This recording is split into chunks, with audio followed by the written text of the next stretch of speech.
ओ hello everyone, कैसे हो सब। आई होप आप सभी काफी बढ़िया होंगे। स्वागत है आप सभी का एमपी बोर्ड एजुकेशन के यूट्यूब चैनल पर।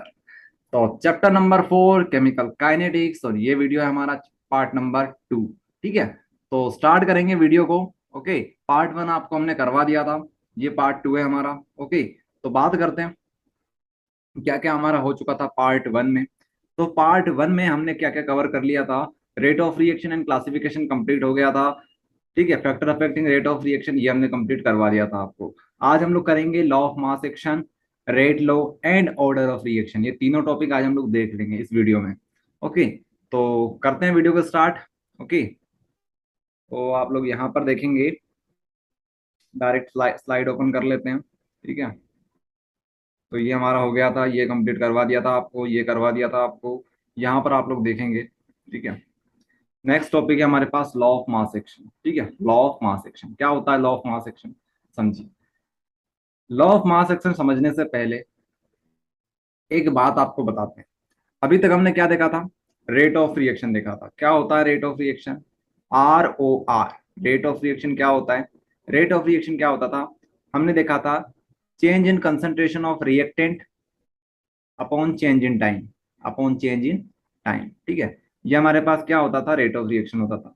ओके, इतनी बात आपको समझ में आई थी।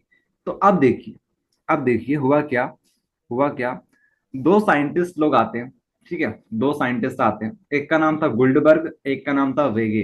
ठीक है, दो साइंटिस्ट कौन कौन से थे बताइए जरा, गुल्डबर्ग एंड वेगे। ये दो साइंटिस्ट लोगों ने क्या किया, यहाँ पर आप लोग देख पा रहे होंगे, ये नाम लिखे हुए हैं इनके, गुल्डबर्ग और वेगे ने।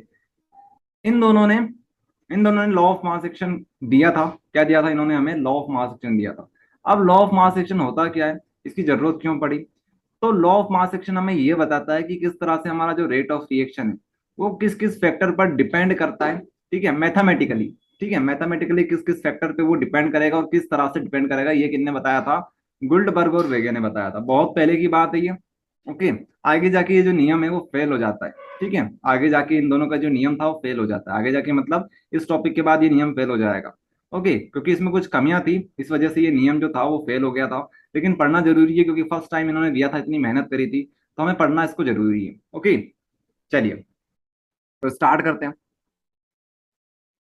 हैं भैया, स्टार्ट करते हैं। देखिए, अगर मान लीजिए हमारे पास रिएक्शन कुछ इस प्रकार से दे रखी है, A+A+2B इजिकल्स टू C। ठीक है, मतलब A और B से मिलके क्या बन रहा है, C बन रहा है। तो आप लोग इसका रेट ऑफ रिएक्शन किस तरह से लिख सकते हो, रेट ऑफ रिएक्शन जो होगी इस रिएक्शन की, तो आप लोग किस तरह से बताओगे, आप लोग किस तरह से बताओगे। बताने से पहले आप लोग ये समझिए कि ये किस पर डिपेंड करेगा। ठीक है, तो ये डायरेक्टली प्रोपोर्शनल किसके होता है, कंसंट्रेशन के मल्टीप्लाई के। ठीक है, आप लोग क्या कीजिए, ए और बी का मल्टीप्लाई कर दीजिए, concentration of A concentration of B का मल्टीप्लाई अगर आप लोग करोगे तो ये डायरेक्टली प्रोपोर्शनल आता है।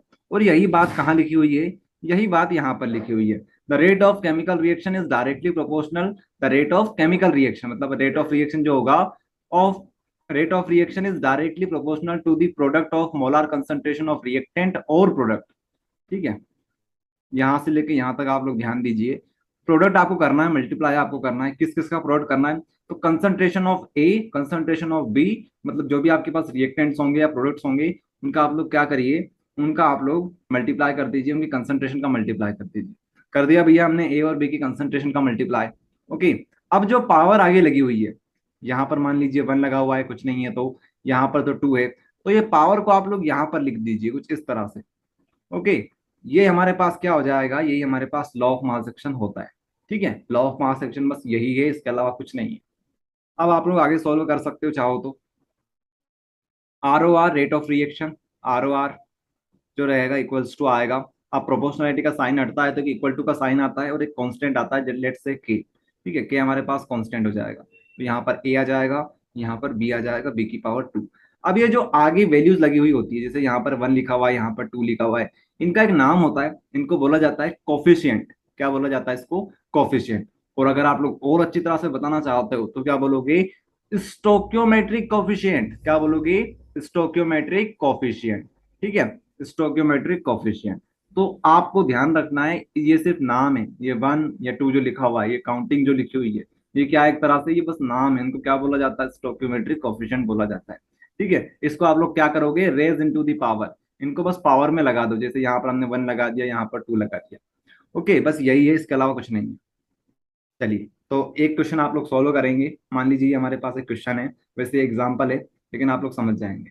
2a + b मिलकर हमें क्या दे रहा है, प्रोडक्ट बनाकर दे रहा है, तो आप लोग इसका रेट ऑफ रिएक्शन किस तरह से लिखोगे, ROR इक्वल्स टू के a⁻², b⁻1। ठीक है, सिंपल सी बात है, इस तरह से आप लोग कर सकते हो। ओके, तो ये होता है हमारे पास लॉ ऑफ मास एक्शन। ये फेल क्यों हो गया, ये फेल इसलिए हो गया क्योंकि ये जो नियम है, ये नियम में जो आपको कोफिशिएंट्स बताए जा रहे हैं, ठीक है, ये जो कोफिशिएंट बताए जा रहे हैं, यहाँ पर 2 लिखा हुआ है, यहाँ पर 1 लिखा हुआ है, ठीक है, ये आप लोग डायरेक्ट यहाँ पर लिख देते हो, लेकिन एक्चुअल में ये जो नियम है, ये बहुत कम रिएक्शन के ऊपर एप्लीकेबल होता है, ठीक है, बहुत कम रिएक्शन के ऊपर ये एप्लीकेबल होता है, तो इसीलिए इसको फेल माना गया। ठीक है, इसके कुछ ड्रॉबैक्स थे जिसको आगे जाके सॉल्व किया गया। ओके, उसको हम लोग देखेंगे। तो यहाँ पर जो ये बिल्कुल सेम टू सेम रहेगा, बस छोटी सी चेंज हम लोग चेंज करेंगे। यहाँ पर जो 2 लिखा हुआ है, यहाँ पर 1 लिखा हुआ है, ये कहाँ से आएगी, एक्सपेरिमेंट से आएगी, इसको आपको बताएंगे। लेकिन अभी आप लोग इतना समझो कि बस डायरेक्ट आपको वैल्यू लिख देनी है, ठीक है। अभी आपको हम लोग आगे पढ़ाएंगे रेट लो, तब आपको बताएंगे। इतनी बात आपको समझ में आ गई, लॉ ऑफ मास एक्शन अगर आता है 2 नंबर में, 3 नंबर में, जितना भी इसकी ब्लूप्रिंट उस हिसाब से आता है, तो आप लोग कर सकते हो। ओके, चलिए, तो इतनी बात आपको समझ में आ गई। ओके, इतनी बात आपको समझ में आ गई। अब एक और बात आप लोग देखिए, यहाँ पर जो के लिखा हुआ है, ठीक है, के का नाम क्या होता है, के को हम लोग बोलते हैं रेट कांस्टेंट। के को क्या बोला जाता है, रेट कांस्टेंट बोला जाता है, ठीक है, रेट कांस्टेंट, रेट कांस्टेंट। के का नाम क्या बन जाएगा, रेट कांस्टेंट बन जाएगा। चलिए, rate constant, the rate constant at a given temperature is equals to the rate of reaction when molar concentration of reactant is unity। ठीक है, तो अगर आपसे पूछे व्हाट इज रेट कांस्टेंट, तो आप लोग क्या बताओगे। तो रेट कांस्टेंट क्या होता है, इसको बताने के लिए आपको फिर से यहीं पर जाना पड़ेगा, यहाँ पर जाना पड़ेगा आपको। ओके, यहाँ पर आप लोग देखेंगे, यहाँ पर देखेंगे आप लोग, यहाँ पर जो के है, यहाँ पर जो के है, ठीक है, के क्या है हमारे पास, रेट कांस्टेंट है। अगर मान लीजिए यहाँ पर जो ए और बी है हमारे पास, ठीक है, मतलब concentration of A, concentration of B, अगर इन दोनों की वैल्यू 1 हो जाए, कितनी हो जाए, 1 हो जाए, तो आप लोग क्या बोलोगे, अगर इन दोनों की वैल्यू 1 हो जाएगी तो क्या हो जाएगा, ROR जो होगा हमारा, वो क्या हो जाएगा, K × 1 × 1, ठीक है, पावर 2 लगा दो, 3 लगा दो, कोई उसकी वैल्यू नहीं है, तो हम लोग क्या बोलेंगे, ROR जो होगा वो के इक्वल हो जाएगा। ठीक है, तो अगर हमें के डिफाइन करना हो तो क्या बोलोगी, कि अगर हमारे पास जो कंसंट्रेशन ऑफ रिएक्टेंट प्रोडक्ट है, अगर वो 1 हो जाए, यूनिटी हो जाए, तो के जो होगा हमारा वो रेट ऑफ रिएक्शन के इक्वल हो जाएगा। ठीक है, तो इस तरह से आप लोग इसको डिफाइन कर सकते हो। तो यही बात यहाँ पर लिखी हुई, डेफिनेशन एक बार और पढ़ लो। Rate constant at a given temperature is equals to the rate of reaction when molar concentration of reactant is unity. Okay, आप सभी को समझ में आ गया होगा। आगे बढ़ते हैं, आगे आप लोग देखेंगे कैरेक्टरिस्टिक्स, ठीक है, क्या क्या इसकी खास बातें होती है, कैरेक्टरिस्टिक्स क्या क्या होती है। If larger the value of K, the reaction is also fast. अगर आप लोग के की वैल्यू बढ़ा दोगे तो रिएक्शन फास्ट होगी। ओके, ये बताई जा रहा है यहाँ पर। डिफरेंट रिएक्शन है, डिफरेंट वैल्यू ऑफ के। ओके, मान सकते हैं हम लोग, डिफरेंट डिफरेंट रिएक्शंस के लिए डिफरेंट डिफरेंट के की वैल्यू हो सकती है। For the same reaction the value of K change with the change in temperature. और सेम रिएक्शन के लिए भी के की वैल्यू डिफरेंट हो सकती है। क्यों हो सकती है, क्योंकि टेम्परेचर के ऊपर डिपेंड करता है। ठीक है, टेम्परेचर किसी में ज्यादा दे रहे हो, किसी में कम दे रहे हो, तो उसके ऊपर डिपेंड कर जाएगा। द वैल्यू ऑफ के depend on concentration of reaction. बिल्कुल, के की जो वैल्यू होती है कंसंट्रेशन ऑफ रिएक्शन के ऊपर डिपेंड करती है। ओके, तो बस यही बातें हैं, ये कुछ कैरेक्टरिस्टिक्स है, वैसे इतनी इंपॉर्टेंट नहीं है। आप लोग रेट कांस्टेंट की डेफिनेशन अच्छे से कर लीजिए। कैरेक्टरिस्टिक्स आप चाहो तो याद करो, चाहो तो चलेगा वैसे, लेकिन अगर आप ऑब्जेक्टिव की तैयारी करना चाहते हो तो आप लोग ये कैरेक्टरिस्टिक्स को भी अच्छे से कर लीजिएगा। ओके, बाकी क्वेश्चन यहाँ से अभी तक बनते नहीं है कैरेक्टरिस्टिक्स से, तो आप लोग स्किप भी कर सकते हो अगर आप लोग एंड टाइम पर ये वीडियो देख रहे हो तो। चलिए, आगे बढ़े। रेट लॉ, रेट लॉ के ऊपर हम लोग बात करते हैं। अभी तक हमने क्या देखा, अभी तक हमने law of mass action completely देख लिया। ओके, अब हम लोग बात करेंगे रेट लो की। तो सवाल ये उठता है कि हमारे पास जब लॉ ऑफ मास एक्शन था तो रेट लो की जरूरत क्यों पड़ी। तो उसका रीजन तो आप सभी लोग जानते होंगे। रीजन यही है कि रेट लो जो जो हमारे पास लॉ ऑफ मास एक्शन था, जो कि गुल्डबर्ग और वेगे ने दिया था, वो फेल हो गया था। ठीक है, वो फेल हो गया था, तो इस वजह से ये रेट लो को इंट्रोड्यूस करवाना पड़ा। ठीक है, तो it is experimental law in which ratio of rate of reaction determine experimentally and coefficient ठीक है। स्टोकियोमेट्रिक कॉफिशिएंट जिसको हम लोग मोलर कंसंट्रेशन से हम रिप्रेजेंट करने वाले हैं यहाँ पर, द स्टोकियोमेट्रिक कॉफिशिएंट डिटरमाइन एक्सपेरिमेंट जी। ठीक है, तो क्या बात हुई यहाँ पर आपको समझाते हैं। जो गुल्डबर्ग और वेगे थे, ठीक है, कुछ लोग उसको गोल्डबर्ग बोलते हैं लेकिन गोल्डबर्ग अलग होता है, गुल्डबर्ग होता है। ठीक है, तो प्रोनाउंसिएशन कुछ भी हो सकती है, इतना कोई मैटर नहीं करता है। तो गोल्डबर्ग बोल दो, गुल्डबर्ग बोल दो, जो बोलना चाहो बोल दो भैया, उनको कहाँ फर्क पड़ रहा है। ओके, तो गोल्डबर्ग और वेगे जो दो साइंटिस्ट थे हमारे पास, उन्होंने गलती ये कर दी, उन्होंने गलती ये कर दी कि ये जो रेट ऑफ रिएक्शन होती है, ठीक है, वो कोई बता ही नहीं सकता। अगर आप लोग कॉपी और पेन लेकर बैठोगे, ठीक है, और अगर आपके पास वैल्यूज नोन नहीं है पहले से, तो आप लोग रेट ऑफ रिएक्शन कभी जिंदगी में नहीं निकाल सकते। इसका रीजन ये है कि रेट ऑफ रिएक्शन जो होती है वो एक्सपेरिमेंट से निकाली जाती है। और इन्होंने गलती क्या करी थी, जो लॉ ऑफ मास एक्शन वाले थे, उन्होंने गलती ये करी थी कि उन्होंने क्या बोल दिया कि ये थ्योरेटिकल लॉ है, इसको आप लोग कॉपी और पेन के हेल्प से निकाल सकते हो। लेकिन लेकिन लॉ ऑफ मास एक्शन ने क्या बोला कि भैया ये एक्सपेरिमेंटल लॉ है, इसको आप निकाल ही नहीं सकते, आपको एक्सपेरिमेंट करना ही पड़ेगा। और जो स्टोकियोमेट्रिक वैल्यूज जो आती आएगी हमारे पास, वो सब एक्सपेरिमेंट से आती है। ठीक है, ऐसा नहीं है कि जहां पर वो आगे लिखा हुआ है तो उसको बस पावर में लगा दो, इससे काम नहीं चलेगा। ठीक है, तो देखिए, मान लीजिए हमारे पास एक रिएक्शन है, लेट से ए, कलर चेंज कर लेते हैं, ए प्लस बी, ए प्लस बी, ठीक है, ये मिलकर क्या दे रहे हैं हमें, सी दे रहे हैं, सी हमारे पास प्रोडक्ट है। ठीक है, यहाँ पर 3 लिख लेते हैं थोड़ी देर के लिए। तो रेट ऑफ रिएक्शन जो रहेगी, आर ओ आर जो रहेगा वो क्या रहेगा, आर ओ आर क्या बोलेगा, यहाँ पर क्या आ जाएगा, यहाँ पर ए आ जाएगा, यहाँ पर बी आ जाएगा, ये सब तो सेम रहेगा, ये सब तो सेम रहेगा। ठीक है, बस एक चीज चेंज होगी, वो है ये स्टोकियोमेट्रिक कॉफिशिएंट्स। ठीक है, यहाँ पर 3 है, यहाँ पर 1 है। रेट लॉ के हिसाब से आप लोग डायरेक्ट यहाँ पर 3 यहाँ पर 1 लिख सकते थे, लेकिन रेट लॉ के अनुसार, रेट लॉ के अनुसार आप लोग क्या लिखोगे, देखो लॉ ऑफ मास एक्शन के अनुसार आप लोग यहाँ पर 3 और यहाँ पर 1 लिख सकते थे, लेकिन रेट लॉ के अनुसार आप लोग क्या करोगे, आप लोग सबसे पहले एक्सपेरिमेंट करोगे, ये इसको लेके जाओगे एक्सपेरिमेंटल में, ठीक है, लैब में लेके जाओगे 3a प्लस बी को, फिर आप लोग चेक करोगे कि भैया कितने सारे आ रहे हैं। ठीक है, वैसे क्वेश्चन आपको एग्जाम में दिया हुआ होता है कि यहाँ पर जो स्टोकियोमेट्रिक कोएफिशिएंट्स हैं वो कितने हैं।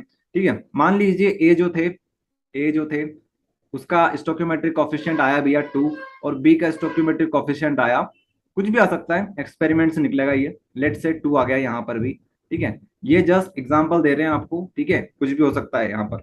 तो ये कहाँ से निकाले हमने, एक्सपेरिमेंट से निकाला।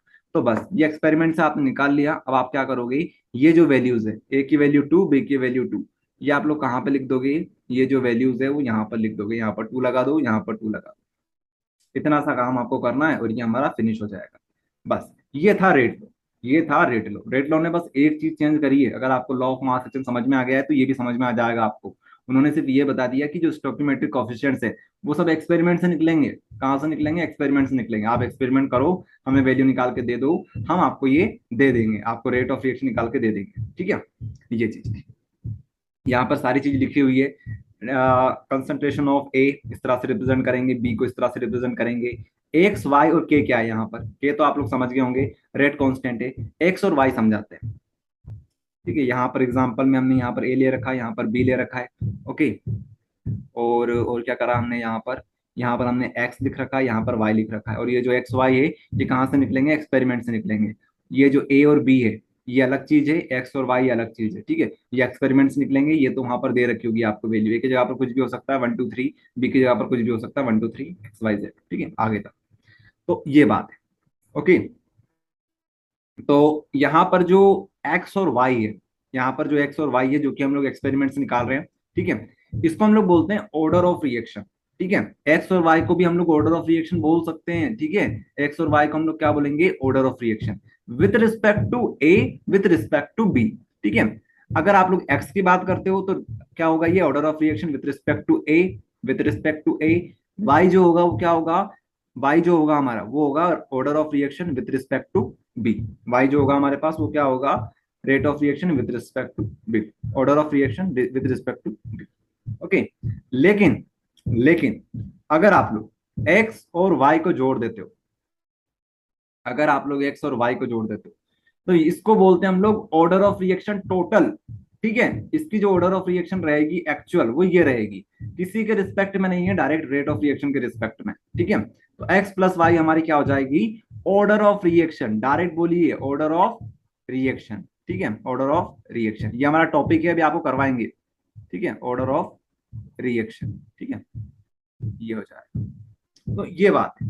ठीक है, आपको चीजें समझ में आ गई। अभी आपको सिर्फ इतना समझना है कि रेट लो क्या होता है, अभी आपको ऑर्डर ऑफ रिएक्शन समझाएंगे। ठीक है, a rate law shows how the rate of chemical reaction depend on reactant concentration। ठीक है, तो कंसंट्रेशन के ऊपर ये किस तरह से डिपेंड करता है ये बताता है हमें रेट लॉ। चलिए, तो रेट लॉ आपको समझ में आया, रेट लॉ आपको समझ में आया। अभी थोड़ी देर पहले हमने टॉपिक किया था लॉ ऑफ मास एक्शन। ठीक है, उसको हम लोग फिर से लेने वाले हैं, लेकिन अभी आपको ऑर्डर ऑफ रिएक्शन समझा देते हैं। ठीक है, ऑर्डर ऑफ रिएक्शन समझा देते हैं, छोटा सा टॉपिक है ये, फिर हम लोग फिर से उसको देखेंगे। ओके, तो आप लोग इसको देखिए ऑर्डर ऑफ रिएक्शन को। ऑर्डर ऑफ रिएक्शन क्या होती है आपको एग्जांपल के थ्रू समझाते हैं।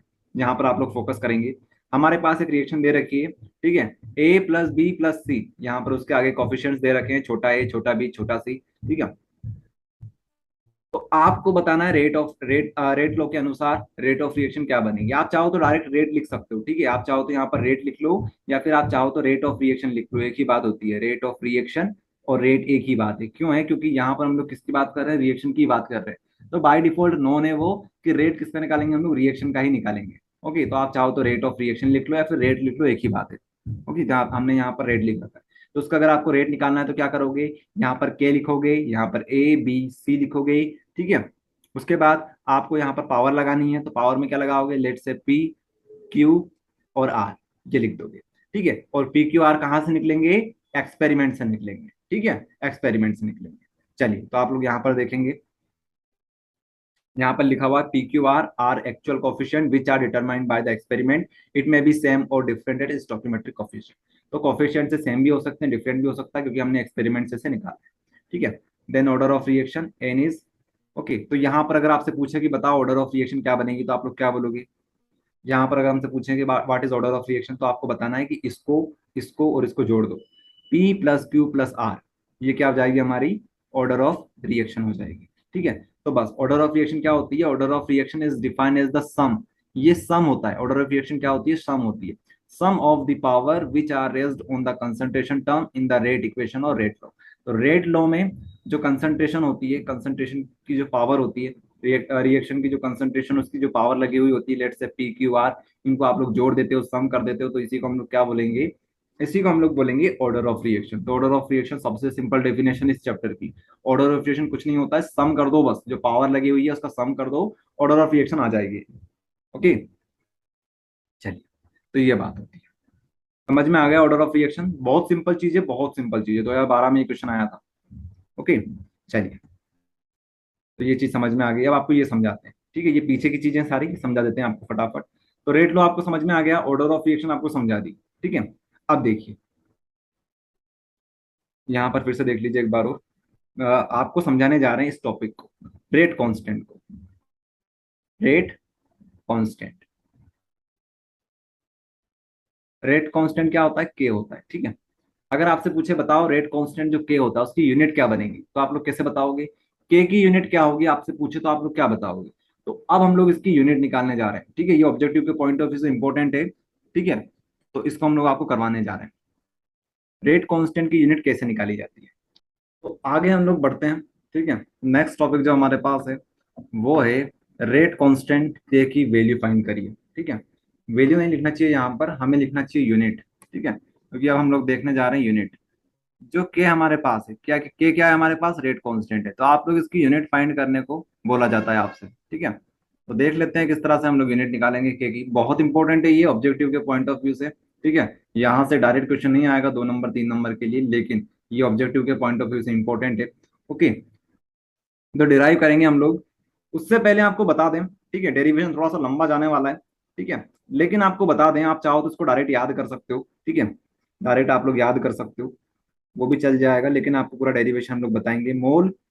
की पावर मोल की पावर 1 - n 1 - n, और लीटर की पावर n - 1 सेकेंड इनवर्स। ठीक है, इस तरह से आप लोग लिख सकते हो, या फिर आप इसको ऐसा भी लिख सकते हो, मोल पर लीटर की पावर 1 - n सेकेंड इनवर्स, ये दोनों सही है। ओके, आपके ऊपर डिपेंड करता है किस तरह से आप चाहते हो।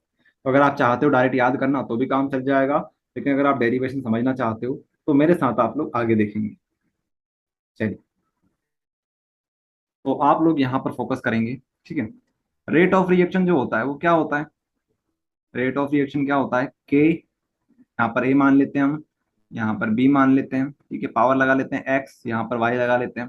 ठीक है, तो यहाँ पर क्या हो जाएगा, के लिख लेते हैं। ठीक है, तो के की वैल्यू क्या हो जाएगी, R O R by A to the power x और B to the power y. ठीक है, कुछ नहीं किया, इसको हमने अपॉन में भेज दिया, क्योंकि हमें यूनिट किसकी फाइंड करनी है, के की फाइंड करनी है।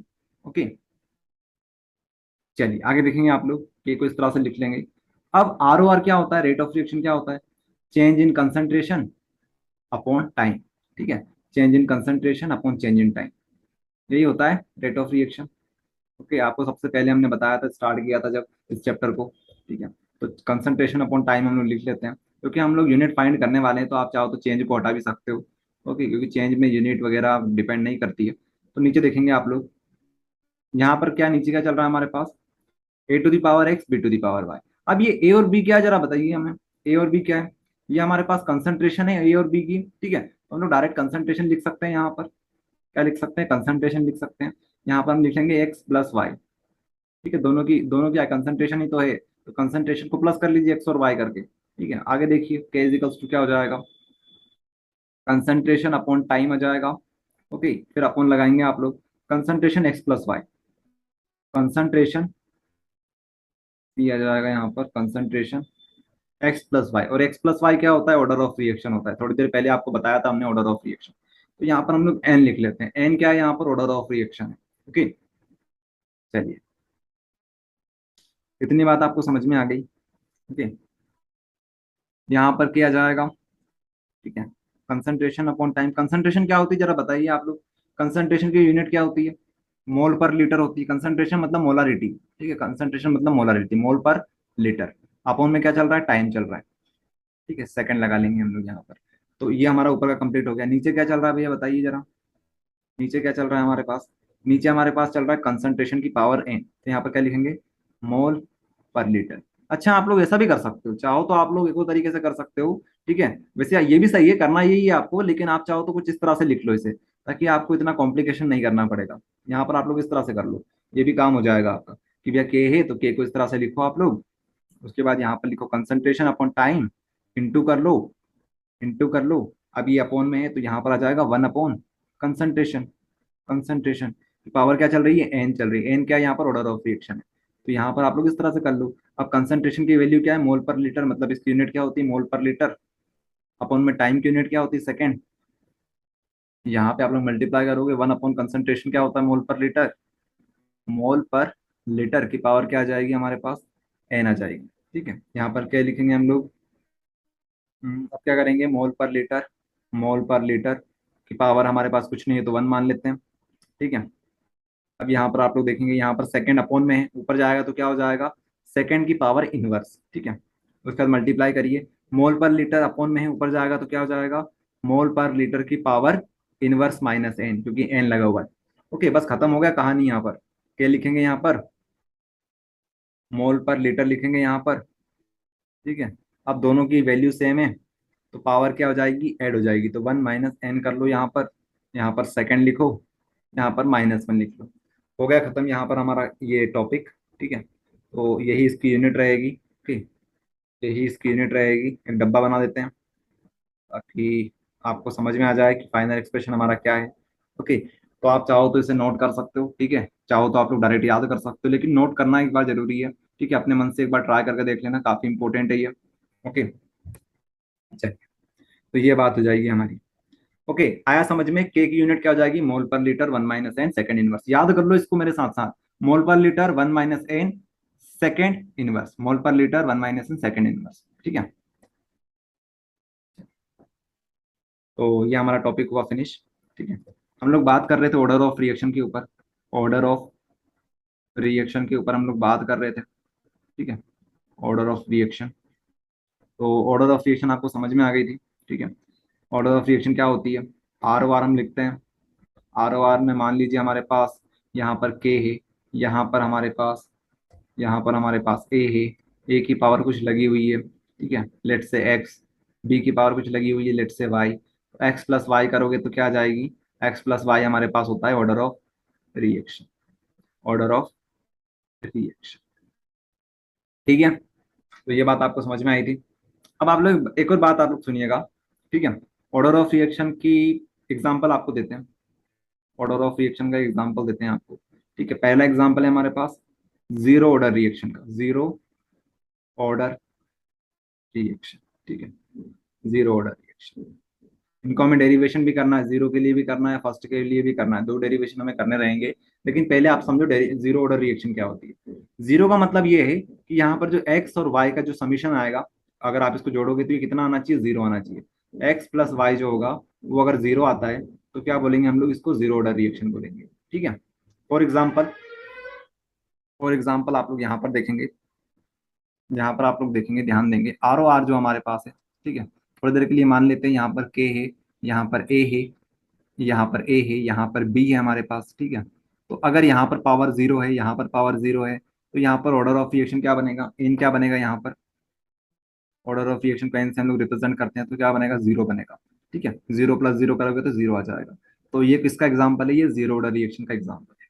उसी तरह से फर्स्ट का आप लोग कर सकते हो, सेकंड का कर सकते हो, बस दो दो काफी है, फर्स्ट का कर लो, सेकंड का कर लो, जीरो कर लो, फर्स्ट कर लो, सेकंड कर लो, इतना बहुत काफी है, ठीक है। एक और हमारे पास होता है सूडो, वो भी आपको करवाएंगे, ठीक है। तो ये रहेगा।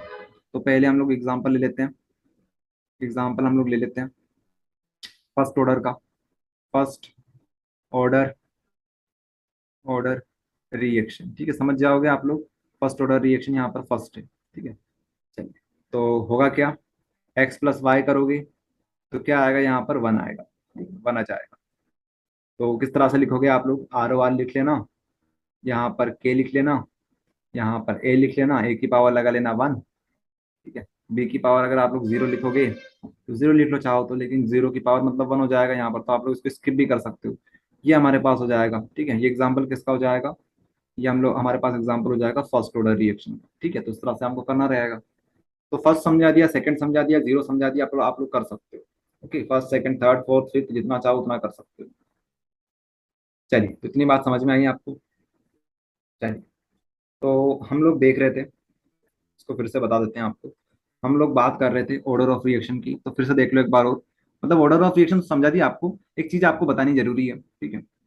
मान लीजिए आपके पास ऑर्डर ऑफ रिएक्शन है वन, ठीक है, ऑर्डर ऑफ रिएक्शन आपके पास वन है। तो आप लोग के की वैल्यू फाइंड करिए, के की वैल्यू फाइंड करिए, के की यूनिट फाइंड करिए, ठीक है। के की यूनिट फाइंड करिए फर्स्ट ऑर्डर रिएक्शन के लिए। तो क्या कैसे करोगे, आपके पास फॉर्मूला है, अभी निकाला था हमने, मोल पर लीटर, मोल पर लीटर की power one minus N, one minus N, N, ठीक है। सेकंड का क्या आ जाएगा, इनवर्स आ जाएगा, ठीक है। तो यहाँ पर जो एन है, एन कितना है हमारे पास, एन हमारे पास होता है ऑर्डर ऑफ रिएक्शन। तो वन माइनस एन, एन की वैल्यू क्या आ जाएगी हमारे पास, एन की वैल्यू हो जाएगी हमारे पास वन, ठीक है। सेकंड इनवर्स, तो ये कितना हो जाएगा, one minus one, one minus one हो जाएगा जीरो, जीरो से पूरा हट जाएगा, ठीक है, मतलब वन हो जाएगा। तो वन इंटू सेकेंड इनवर्स मतलब सेकेंड इनवर्स, ठीक है। तो फर्स्ट ऑर्डर रिएक्शन के लिए रेट कांस्टेंट की वैल्यू कितनी होती है, सेकंड इनवर्स होती है, यूनिट क्या होती है, सेकंड इनवर्स होती है। ये ध्यान रखना, ऑब्जेक्टिव में बहुत बार पूछा गया है, प्रीवियस ईयर के पेपर अगर आप लोग उठाकर देखोगे तो आपको समझ में आ जाएगा, बहुत इंपॉर्टेंट है ये, ठीक है। फर्स्ट ऑर्डर के लिए, फर्स्ट ऑर्डर के लिए यूनिट काउंट जो हमारे पास रेट कांस्टेंट होता है, उसकी यूनिट क्या बनती है, सेकंड इनवर्स बनती है, ठीक है। यहाँ पर हमने एक टेबल बना रखी है आपके लिए, ठीक है। यहाँ पर आप लोग देखेंगे, आपको दिखा देते हैं, हम लिस्ट कर देते हैं, इसको हम ब्लैक कर देते हैं। यहाँ पर देखेंगे आप लोग, टेबल बनी हुई है छोटी सी, ठीक है। इसको आप लोग देख लीजिएगा, फर्स्ट के लिए बनी हुई है, सेकंड के लिए बनी हुई है। यहाँ पर पीछे नहीं होगा क्या ये, यहाँ पर देखिए, ये देखिए,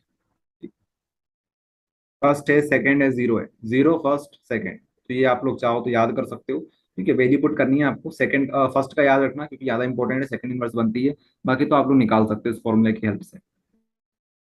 तो इस तरह से हमारा ये टॉपिक हुआ फिनिश, ठीक है। आपके पास एक डिफरेंस बिटवीन भी करवा देते हैं, रेट ऑफ रिएक्शन और रेट कांस्टेंट के बीच में क्या होता है डिफरेंस। तो रेट कांस्टेंट और रेट ऑफ रिएक्शन के बीच में डिफरेंस होता है कुछ, तो आप लोग यहाँ पर देखोगे rate of change in concentration of reactant and product with respect to time. तो आपसे डिफरेंस पूछा जाता है इन दोनों के बीच में, तो आप लोग क्या बताओगे रेट ऑफ रिएक्शन क्या होता है। तो रेट ऑफ रिएक्शन की जो डेफिनेशन होती है वो लिख दो कि change in concentration with respect to time. Rate constant क्या होता है, रेट कांस्टेंट क्या होता है, तो rate constant rate of reaction के इक्वल हो सकता है, कब हो सकता है, जब कंसंट्रेशन की वैल्यू कितनी हो जाए, 1 हो जाए। तो इस तरह से जो डेफिनेशन होती है वो आप लोग लिख दोगे। उसके बाद नेक्स्ट पॉइंट है it depend on the concentration of reactant at a particular time. तो रेट ऑफ रिएक्शन होता है वो कंसंट्रेशन के ऊपर डिपेंड करता है। It is independent of concentration of reactant, और लेकिन जो रेट कांस्टेंट होता है वो किसी के ऊपर डिपेंड नहीं करता है, ठीक है। उसके बाद it is generally decreases with the process of reaction, ठीक है। तो जो रेट ऑफ रिएक्शन होता है वो समय के साथ साथ धीरे धीरे करके कम हो जाता है। जैसे कि आपको एग्जांपल देते हैं, आपने पानी में शक्कर को घोला मान लो, ठीक है। पानी में आपने क्या करा, शक्कर को घोला। तो स्टार्टिंग में जो शक्कर होगी वो बहुत जल्दी जल्दी घुलेगी, लेकिन धीरे धीरे करके वो शक्कर घुलना धीरे धीरे करके बंद हो जाएगी, कम हो जाएगी, बंद हो जाएगी, आप लोग कुछ भी समझ सकते हो, ठीक है। पूरी तरह से शक्कर नहीं घुलती है, एक्चुअल में क्या होता है 0.0001% शक्कर रह जाती है जो घुली हुई नहीं होती, ऐसा माना जाता है, ठीक है। तो इसका मतलब ये है कि समय के साथ साथ स्पीड में कमी आ जाती है। Okay, it is generally decreases with the process of reaction. तो रेट ऑफ रिएक्शन हमेशा डिक्रीज होता है समय के साथ साथ। रेट कांस्टेंट क्या होता है, does not depend on the process of reaction, तो इसको तो कोई फर्क नहीं पड़ता है। उसके बाद इसकी यूनिट होती है, ठीक है। रेट ऑफ रिएक्शन की यूनिट क्या होती है, रेट ऑफ रिएक्शन की जो यूनिट होती है, ठीक है। रेट ऑफ रिएक्शन क्या होता है, मोल पर लीटर सेकंड इनवर्स, ठीक है। ये होता है मोल पर लीटर सेकंड इनवर्स। इसकी जो यूनिट होती है, ठीक है, वो डिपेंड करती है, फर्स्ट ऑर्डर के लिए अलग बनेगी, सेकंड के लिए अलग बनेगी, थर्ड के लिए अलग बनेगी, ओके, जीरो के लिए अलग बनेगी। तो ये बात हो गई, ओके। तो जीरो समझा दिया आपको, फर्स्ट समझा दिया आपको। आप चाहो तो यहाँ से नोट कर सकते हो, ठीक है। एग्जाम्पल भी अच्छे अच्छे ले रखे हैं हमने। H2 + Cl2 is equal to HCl, तो इसके ऊपर कोई डिपेंड नहीं करता, ना H2 के ऊपर डिपेंड करता, ना C2 के ऊपर डिपेंड करता। तो आप लोग ये लिख सकते हो, ओके, अपने नोट्स में शामिल कर सकते हो। सेकेंड ऑर्डर रिएक्शन को भी लिख सकते हो आप लोग। अब लास्ट टॉपिक बचा हुआ है, फटाफट करवा देते हैं, इस वीडियो को हम लोग एंड करेंगे, ठीक है। Pseudo first order reaction, pseudo first order reaction, इसको भी आपको करवा देते हैं। क्या होता है सूडो फर्स्ट ऑर्डर रिएक्शन, समझाते हैं आपको। ये ऑर्डर ऑफ रिएक्शन ही है, ठीक है, ऑर्डर ऑफ रिएक्शन ही है। तो सूडो क्यों लगाया इसके आगे, सूडो का अगर आप लोग मतलब निकालोगे, गूगल पे सर्च करोगे या फिर डिक्शनरी में देखोगे, तो सूडो का मतलब होता है नकली, फेक या जाली, ठीक है। नकली जो चीजें होती है, फेक आईडी आपने सुना होगा, ठीक है। उसी तरह से ये सूडो का मतलब है, सूडो का मतलब होता है नकली। सूडो का मतलब क्या होता है, नकली। तो नकली फर्स्ट ऑर्डर रिएक्शन, इस तरह से हम लोग बोल सकते हैं, सूडो फर्स्ट ऑर्डर रिएक्शन, नकली फर्स्ट ऑर्डर रिएक्शन, ठीक है, इस तरह से। तो क्या मतलब हुआ इसका, यहाँ पर आप लोग देखेंगे। होता क्या है, इन सम रिएक्शन सॉल्वेंट मतलब जो पानी होता है, molecule is used in abundant amount, बहुत कम अमाउंट में किसी किसी रिएक्शन में पानी को यूज किया जाता है, बहुत कम अमाउंट में पानी को बहुत कम मात्रा में यूज किया जाता है, ठीक है। But the change occur in the concentration of solvent is very small, लेकिन इसकी वजह से जो चेंज होता है वो भी छोटा सा हुआ होता है। रेट ऑफ रिएक्शन में छोटा सा प्रभाव डालता है ये पानी, जो आपने थोड़ा सा पानी किसी रिएक्शन में ऐड करते हो, तो कभी कभी क्या होता है किसी किसी रिएक्शन में ये पानी जो होता है वो थोड़ा सा प्रभाव डालता है। कितना सा प्रभाव डालता है रिएक्शन के ऊपर, थोड़ा सा, ठीक है। जैसे हम लोग मान सकते हैं अगर आप लोग पानी पी रहे हो, एक गिलास में पानी पी रहे हो, ठीक है। अगर थोड़ा सा नमक अगर पानी में चला जाए तो कोई फर्क पड़ता है कि आपको पी लेते हो पानी, ठीक है, चलेगा, नमक ही तो है, कोई कुछ सामान थोड़ी गिर गया है उसमें, ठीक है। कुछ मिट्टी वगैरह गिर जाए तो और अलग बात है, लेकिन अगर थोड़ी बहुत गिर जाए मिट्टी भी तो कोई फर्क नहीं पड़ता। ओके, ज्यादा अमाउंट में गिर जाए तो अलग बात है, हम लोग पानी नहीं पीते हैं, लेकिन थोड़ा बहुत गिर जाए तो कोई दिक्कत नहीं है। तो वही बात यहाँ पर है, अगर थोड़ा सा पानी मिलाते हैं तो थोड़ा सा चेंज होता है, किसमें होता है, किसी रिएक्शन में, लेकिन वो नेग्लिजिबल चेंज होता है, ओके, नेग्लिजिबल चेंज होता है। So it will be neglect for the first order reaction, ठीक है। First order reaction is non, और इसी को हम लोग बोलते हैं first order reaction, pseudo first order reaction, ठीक है। समझाते हैं आपको, ठीक है। कहानी हमने थ्योरी बहुत पढ़ ली, थ्योरी पढ़ने का मजा तब आएगा जब हम लोग इसको एग्जाम्पल से समझेंगे। तो देखिए आप लोग यहाँ पर, हमारे पास एक रिएक्शन है, ठीक है। ये हमारे पास एक रिएक्शन है, इसमें क्या हो रहा है, CH3C00C2H5 जो हमारे पास है, ईस्टर जो हमारे पास है, इसमें हमने क्या किया, पानी को मिला दिया। पानी को मिलाने से क्या होता है, हमारे पास क्या बन जाता है, दो कंपाउंड हमारे पास बनते हैं, एक हमारे पास एल्कोहल बनता है, एक हमारे पास एसिटिक एसिड बनता है। अभी नाम पे फोकस नहीं करना है आपको, ऑर्गेनिक केमिस्ट्री में ये सब कुछ आपको समझ में आ जाएगा, लेकिन अभी आप लोग ये समझो कि हो क्या रहा है, किसी चीज में हमने पानी को मिलाया तो दो प्रकार के कंपाउंड हमारे पास बन गए, ठीक है। ये जो पानी का अमाउंट है ये बहुत कम है, ये पानी का जो अमाउंट है वो बहुत कम है। इससे क्या होगा, रिएक्शन के ऊपर ज्यादा प्रभाव नहीं पड़ेगा, लेकिन पानी होना इसमें जरूरी है। ओके, पानी होना इसमें जरूरी है। तो हम लोग क्या लिख सकते हैं कि डिपेंड किसके ऊपर कर रहा है, सिर्फ और सिर्फ इसके ऊपर डिपेंड कर रहा है। तो हम लोग इसको इस तरह से लिख देते हैं, इस तरह से इसको लिख देते हैं, ठीक है, कि के, फिर यहाँ पर concentration of CH3 COO C2H5, ठीक है, इस तरह से हमने इसको लिख दिया। लेकिन यहाँ पर पानी भी आना जरूरी था, ठीक है, पानी भी आना यहाँ पर जरूरी था, क्योंकि पानी के ऊपर भी डिपेंड कर रहा है, भले ही थोड़ा सा कर रहा है लेकिन कर तो रहा है पानी के ऊपर डिपेंड। लेकिन इसको लिखा नहीं जाता है पानी को, क्योंकि पानी के ऊपर बहुत कम डिपेंड करता है। तो ये कौन सी रिएक्शन कहलाएगी अगर आप लोग बताओ तो? ये रिएक्शन हमारी होगी फर्स्ट ऑर्डर रिएक्शन, ठीक है। कौन सी रिएक्शन हो जाएगी? ये फर्स्ट ऑर्डर रिएक्शन जाएगी। लेकिन इसको सूडो फर्स्ट ऑर्डर रिएक्शन बोला जाता है, क्योंकि इसमें पानी के ऊपर भी ये रिएक्शन डिपेंड कर रही है, ठीक है। बस यही चीज है सूडो फर्स्ट ऑर्डर रिएक्शन। आया समझ में? सूडो क्या हो गया? नकली। ये नकली फर्स्ट ऑर्डर रिएक्शन है। ये दिखने दिखने में फर्स्ट ऑर्डर रिएक्शन लग रही है, लेकिन अगर आप देखो जाओगे, अंदर तक जाओगे, तो एक तरह से आप लोग बोल सकते हो पानी के ऊपर भी ये डिपेंड कर रहा है, ठीक है। तो फिर भी हमने इसका नाम फर्स्ट ऑर्डर रख दिया है, तो इसको इसलिए बोला जाता है सूडो फर्स्ट ऑर्डर रिएक्शन, ठीक है। पी यहाँ पर साइलेंट है।